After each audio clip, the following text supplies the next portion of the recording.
Welcome to Suffolk Matters, where all of Suffolk County meets the men and women of Suffolk AME. News, opinions, and insights you won't hear anywhere else.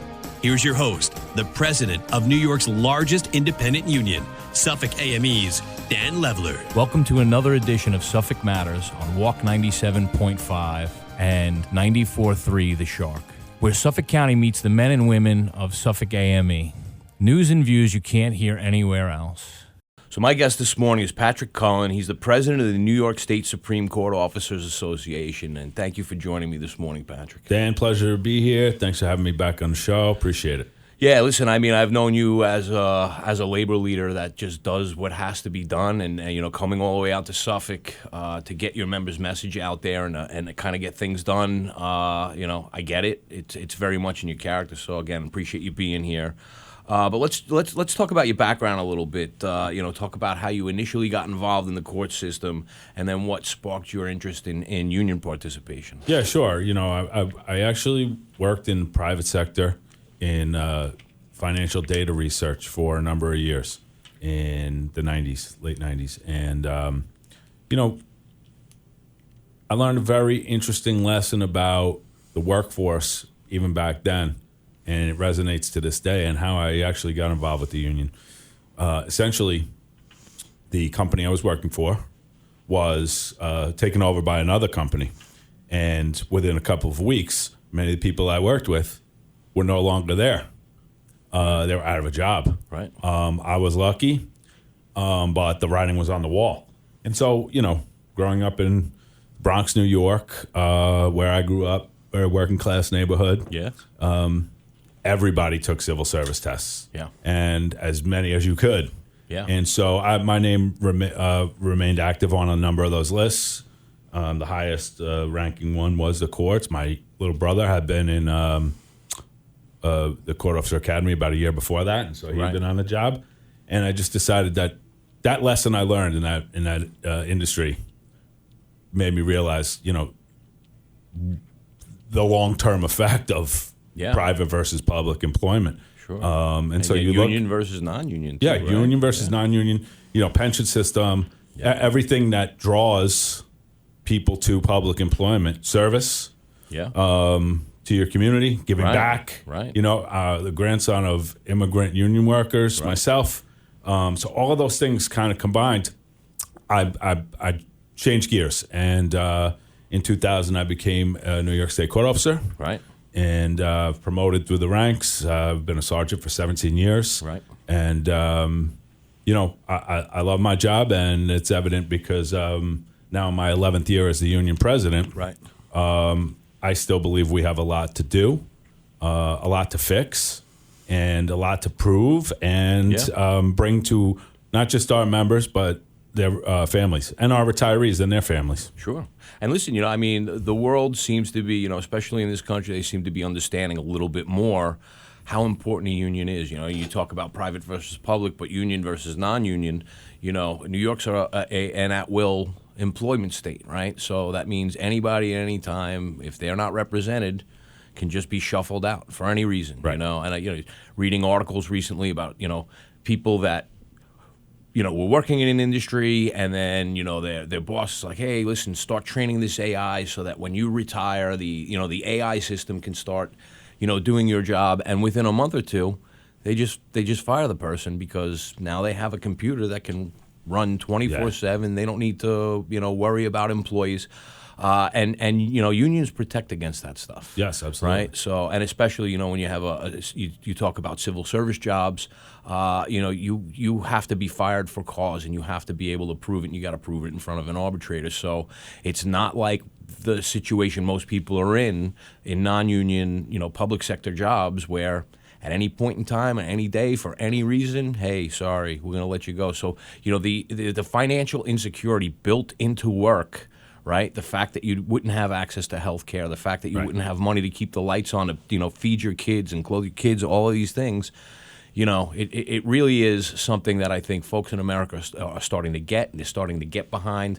And but that doesn't stop the other side, right? The other side is really, you know, working on legislation on the federal level to dismantle unions because they don't want us to have that security. Sure.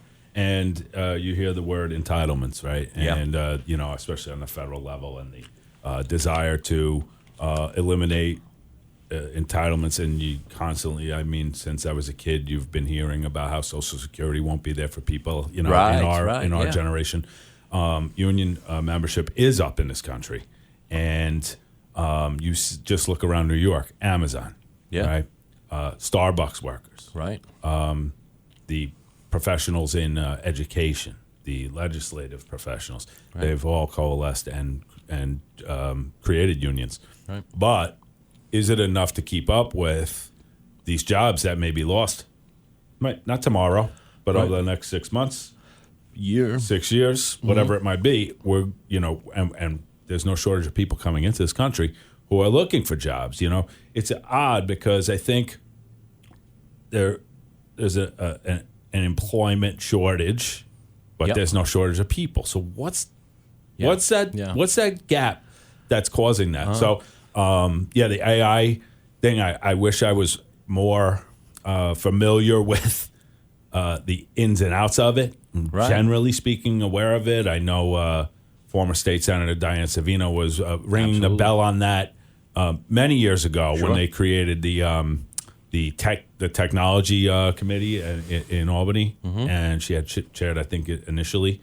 Those things are now coming more to fruition, right?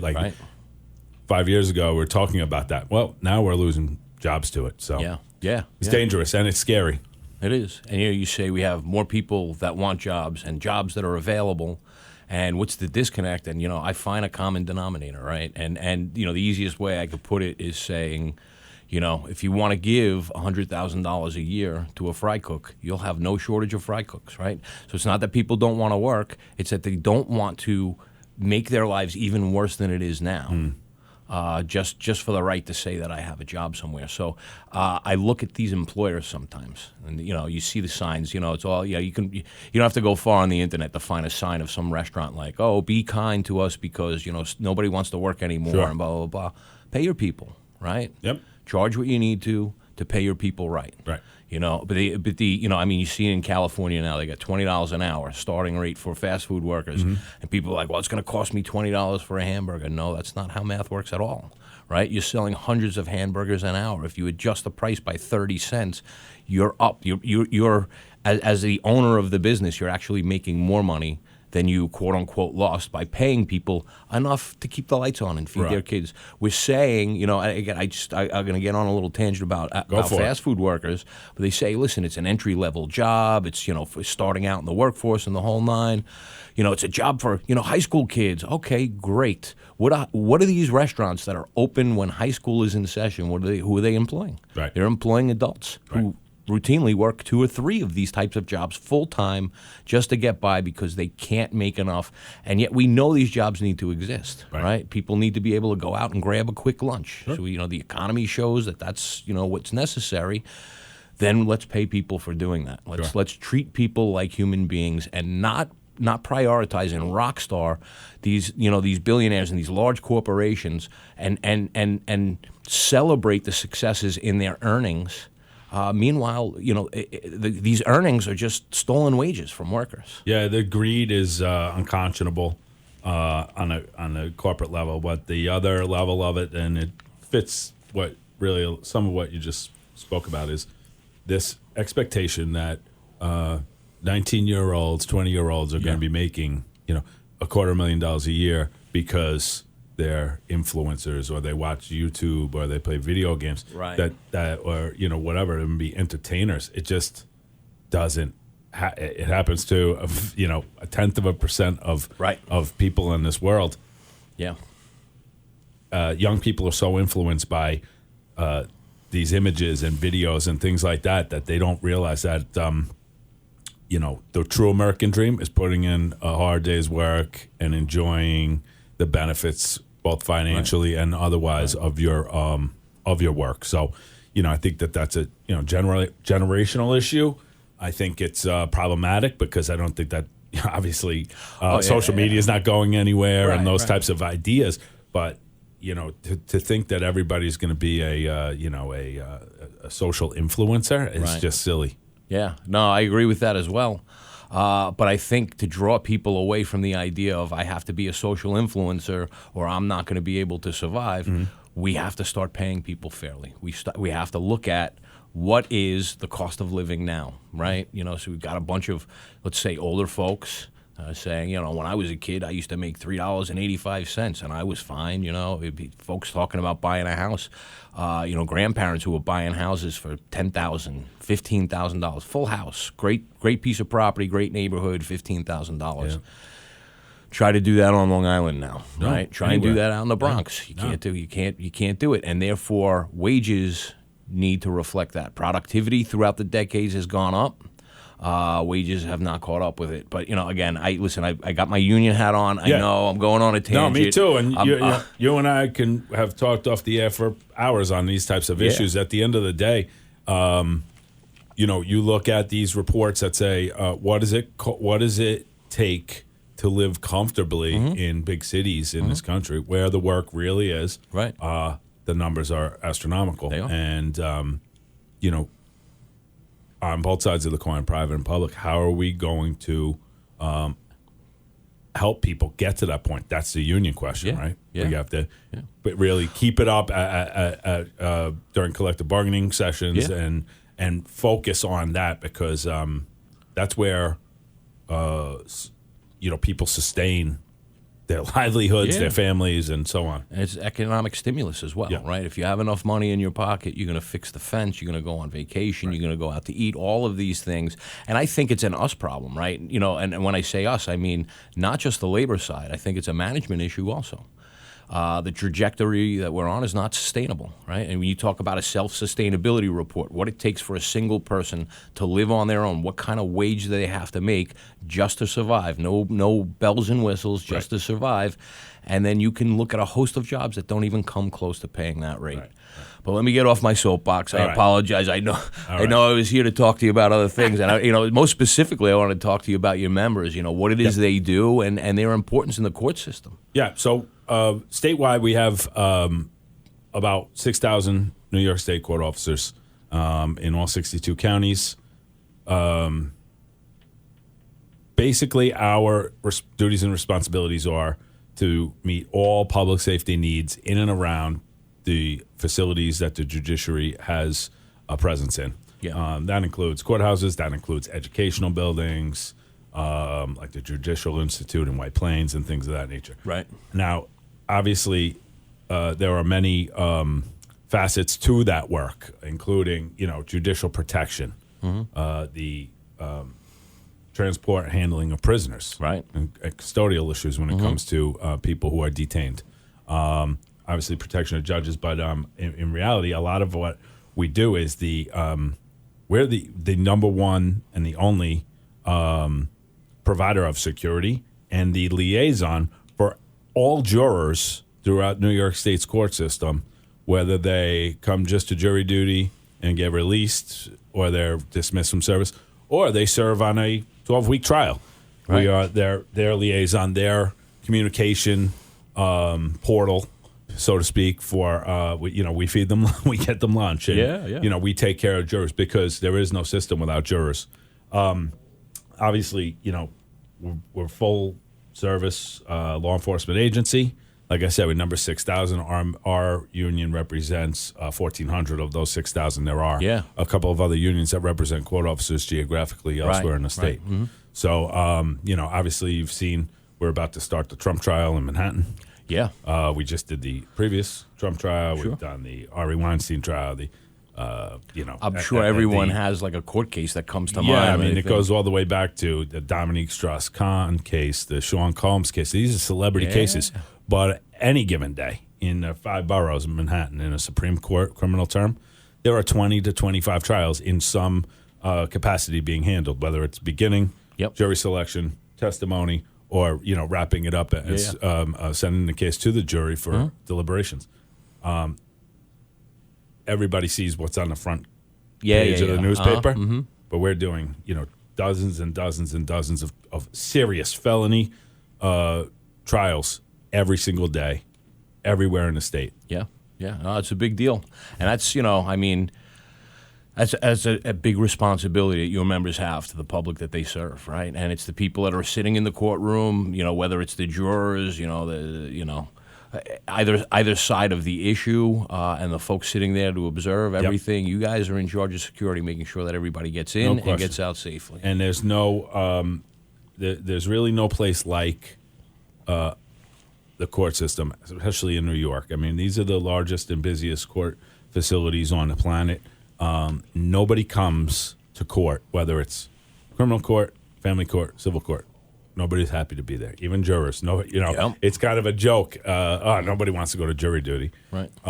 So everybody we encounter is not happy. Kind of doesn't really want to be there. Yeah. So what does that force us to do? That forces us to kind of step it up to at least make them feel welcome. Right. That somebody's there to help them, to address their needs, and kind of navigate them through what's an uncomfortable or, undesirable position to be in. So you speak about the idea of civic duty, being a juror and being a member of the community, right. And sometimes it's your members that remind folks that, hey, listen, we're all just people in the room, and you would want somebody good to be there for you if you were in this situation, and and thank you for your service and whatever, and just kind of diffuse it a little. Yeah, absolutely. That's a major function of our duties and responsibilities is to understand the position that people, court users, as we like to call them, right.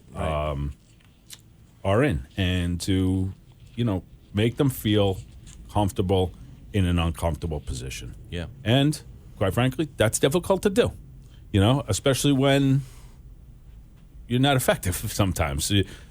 Sometimes there's no talking to somebody in a testy position. So it's as much training and skills as it is instinct, but interpersonal relationship. Like our people have to be understanding, and that gets lost when our job flies under the radar as it is, because most people don't really care what's going on in court unless they're there. Right.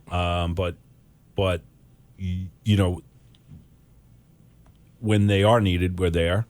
But specifically when somebody's not happy, we have to kind of get them to a point where maybe a situation simmers and everybody can feel safer going about the work day. So, very important and very tough responsibility. Yeah, so listen, your members, you're under a different employer and you're playing a unique role in government, as opposed to what my members do. But we share common challenges, right? Diminishing staff numbers, recruitment retention issues, excessive overtime demands. Let's talk about some of those things. Yeah, well, recruitment and retention is, I think it's the hot topic if you had every union leader in the state here. And we have obviously attended a number of meetings over time where every union leader in the state is in the room. Right. And that is, for the last, I'd say, 2 to 3 years, really the number one topic and also the number two topic, right? Yeah.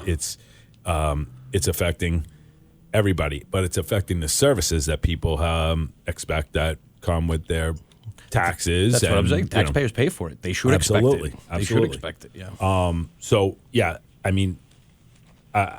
refer to, the effect it's had on our numbers, okay? So for many consecutive years that a test was given, an entry-level test for a court officer statewide, we would encounter about 100 to 110,000 eligible individuals on the list, civil service list, just like any other civil service job. And those people would then be, called in order as per the law, vetted, go through training, so on and so forth. The most recent test, we had 28,000 eligible members. Now, that sounds like a lot, and compared to a number of other public service jobs, it is a lot. But it's a quarter of what it used to be. It's where it's still a 75% decline from what we were used to. So now we look at, again, this is a statewide test, 62 counties. We look at this most recent test. And last year we hired almost 300 people, and we're about to put another 290 into the academy. Yep. For New York City and Long Island and the 9th Judicial District in the northern suburbs of New York City. Yeah. However, the counties north of that, they ran out of eligible candidates. So for the first time in the history of the New York State court system, they determined they had to give a separate test only for the those other jurisdictions. 50 counties north of Dutchess, basically. Right. Yeah, yeah. And so now we're breaking trends and historical fashion in the way we hire people, and creating basically a new test to try and gain interest from places, Chemung County, Erie County, Onondaga County, that are less populated, but also have county courthouses that need to be staffed. So that, in a nutshell, is the number and the figures that kind of relate to how we, and 28,000 people is a lot of people. Right. But at the same time, it's nowhere near what we used to have. Yep. And you want the best, right? You're Of course. You're talking about a very serious system, and you need exactly the right person. Of course. And listen, I'm sure we can get into the retention issue just after that, because let's say you bring 300 in, that doesn't mean 300 are staying. But I'll use a quick example for AME. We had 1,300 people, right? Very different numbers, but 1,300 people took their own time, spent their own money to apply for a civil service exam, passed the test, were reachable on a list. Letters went out to 1,300 people to say, it was a little bit more than 1,300, but it's an easier number to say. 2 responded and 0 showed up for work. Wow. Right? So there is an underlying issue. Now when we get into this overtime issue as well, listen, you take a job, anyone takes a job anywhere to get some money in their pocket so they can live their life. Their goal in life is not to be a worker. Their goal in life is to be a human being, being around their friends, be around their family. It's the downtime that matters to them. They want a job that's rewarding and meaningful. Right. They want to be compensated for it. And now we're talking about all of this forced overtime in which you don't know, am I going to see my kids off to school today? Am I going to be, so we have certain situations with certain jobs that my members perform. Somebody has to be there, and if somebody's sick or if there just aren't enough employees, you mandate it on overtime, and you may pick up another 8-hour shift. We got this issue in the jail system. I mean, you can see it out, from Rikers all the way out to Riverhead. Yes, sir. You go to work and you're not sure when you're going to be back. Right. So all of these things compound into the retention side. So if you can get somebody in the door, that's great. That doesn't mean they're going to stay. Yep. Because and then you bring it to another level, and that, first of all, those types of situations where people are forced into, double shifts, even triple shifts in some capacity, and that not only does that take away from family time and your own personal time, it creates a possible mental health issue. It does. And it creates a possible physical health issue. And so now we have a worker who is compromised in some fashion because of that, right? And that's on the employer. Yeah. That's on the employer. And obviously retention for law enforcement is, well, I'm on this one law enforcement job, but I took 6 other tests, and I've been called by this town up in Westchester County. Right. And they're paying me, 1.5 what I'm making here in the city. And the benefits are better. And guess what? I can retire. I can retire even 5 years before I had planned to here with a pension. Yeah. Who's not going to do that? Right? So how do we keep those people? We've lost people to other police jobs, fire departments, and the private sector at a rate never seen before, just in the last 5 years. These things have been brought to our administrators on the state level, legislatively. Obviously, Tier 6 is a major problem. I know you probably want to talk about that. We will get into that. Yeah, that's a problem for everybody. But, equity between these jobs is something that's important. You go to some town in Westchester County or out here in Suffolk that is, the residents are paying a higher tax rate, and it's a low crime area or whatever it might be. Nice, easy Now job. they're going to pay their police a lot more than somewhere that can't afford to. And this is a housing problem, if you ask me. Yeah. Property taxes equal more, better police, better fire, better sanitation pickup, better roads repairs, things like that. So it becomes actually a housing issue. And here we come full circle back to, if we're not paying workers enough, then they can't afford the increase in their taxes to provide them more safety. Right. And you need the more safety. But, again, just talking generally about retention, when an employer doesn't show loyalty and appreciation back to their workforce, then the employees are not going to show it back, and they're going to walk just about anywhere. It's a two-way street. Yeah. There is no question about it. I don't know. It's the old saying, I guess. You get what you get give. what you pay for. Yeah.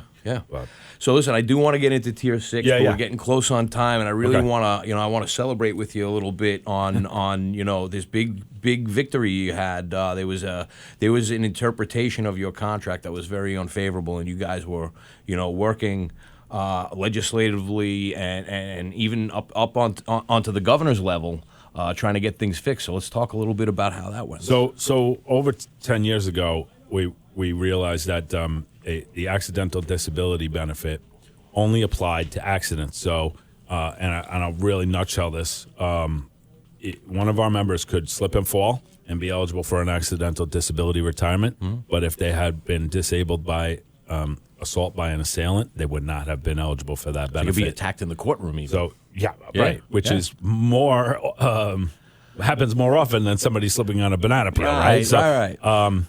a gross mischaracterization of what the intent of accidental disability should be. Legislation was written, I believe, in 2012. It was initially submitted, went through a number of different variations, committees. In and out of It was committees. consistently passed by both the House and the Assembly and the Senate. Yeah. And only to be vetoed on fiscal terms by the previous governor, and actually once even by this current governor. But due to the hard work of a lot of people, coalitions, the Public Employees Conference got behind it. All of the other unions got behind it. Governor Hochul signed it in December, and now our people are more protected than ever before. So, I mean, that's really kind of, I know you're short on time, but that's kind of the nutshell of it. Yeah, we want to celebrate it because we're protected more than ever. That's a big deal, right? And again, in any job, to say, hey, listen, we'll look out for you if some obscure thing happens to you, right? But when the most likely things that are going to happen to you, we're not going to, it's like telling a construction worker, like if you get hit by a piece of machinery, a brick or whatever, but if a bird flies into your eye, that we got you on the bird flying into your eye, but all the probable things that would happen, Exactly right. we're not going to do that. Exactly right. Yeah, So yeah. it's been rectified, and we couldn't be happier about it. That's And excellent. also thank everybody who chipped in to help, because nothing gets done by yourself. Of course. In the union world, Of course. it's in the actual word union. Right, Yeah, right, It's everybody coming together to get something done, and that's what happened here. It's people like me and you working together all across the state.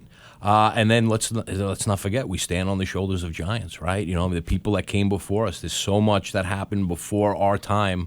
We're working people, maybe not even as organized as we are now on the union side of things, maybe not as organized as we are now, to talk about, the violence that they faced for standing up for themselves and saying, hey, listen, I think about the Triangle Shirtwaist fire and how some fire safety laws actually came into place. Yep. But it was also bolstering the union movement because people died because of the greed of a boss. Yep.